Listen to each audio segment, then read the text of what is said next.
La Centrafrique en pleine guerre de l'information avec la Russie qui externalise son influence médiatique. C'est un sujet que vous avez longuement traité. On va y revenir. Maxime Audinet, bonsoir. Vous êtes chercheur à l'IRSEM, l'Institut de recherche stratégique de l'école militaire, spécialiste de la Russie. Vous avez publié en 2021 Russia Today, un média d'influence au service de l'État russe. Justement, c'est l'actu. RFI et France 24 suspendus au Mali après la diffusion de reportages mettant en cause les FAMA et des mercenaires de Wagner dans des tueries de civils.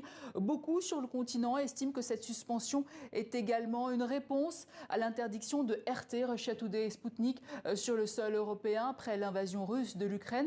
Est-ce que vous diriez qu'il y a un parallélisme à faire entre ces deux décisions ?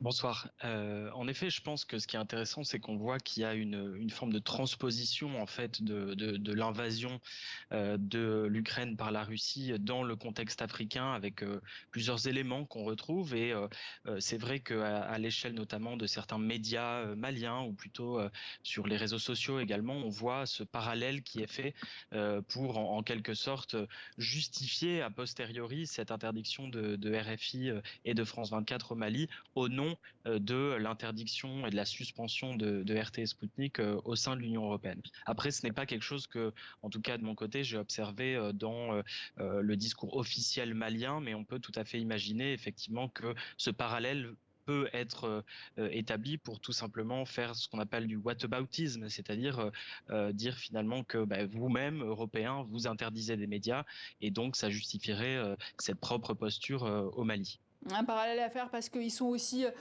tous les deux des médias d'influence et financés par l'État peut-être ?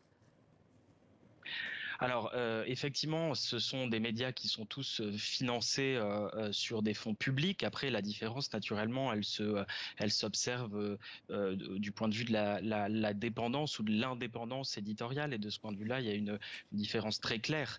Il suffit, par exemple, vous pouvez faire l'exercice vous-même de comparer la manière dont RFI et France 24 vont couvrir, par exemple, l'affaire Bounty, l'affaire de Bounty au Mali, et puis la manière dont, de leur côté, RT et Sputnik vont couvrir par exemple l'action du groupe Wagner et en particulier les exactions commises en Centrafrique. Et vous verrez que d'un côté, les deux versions de l'affaire de Bounty sont présentées, alors que de l'autre, RT et Sputnik ne vont pas parler tout simplement de ces exactions et vont mettre en sourdine ou vont utiliser des éléments de langage, vont couvrir de manière très sélective cette présence du groupe Wagner en RCA.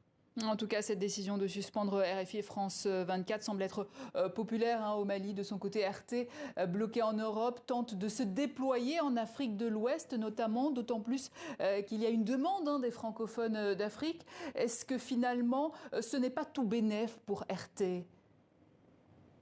Si, absolument. Et on peut imaginer que même s'ils sont en ce moment à genoux, puisqu'on voit bien que toute leur présence européenne, qui était quand même leur principal espace de projection et d'une certaine manière a disparu, on pourrait tout à fait imaginer que l'Afrique subsaharienne, que ce soit l'Afrique francophone ou anglophone, devienne un nouveau débouché en quelque sorte pour ces médias, puisque évidemment elle représente un bassin d'audience extrêmement prometteur. Ça fait des années que ce sont des médias qui souhaitent s'implanter davantage sur ce continent. Sputnik France a une meilleure implantation parce qu'ils ont développé en amont du sommet de Sochi un véritable réseau de correspondants en Afrique. RT pour l'instant est un peu à la traîne, mais on a vu récemment l'hypothèse de l'ouverture d'un nouveau bureau à Nairobi qui deviendrait un petit peu ce nouveau bureau de correspondance et cette centralisé donc plutôt sur le côté Afrique anglophone, mais plusieurs indices montrent qu'effectivement il pourrait tenter de se développer davantage sur le continent.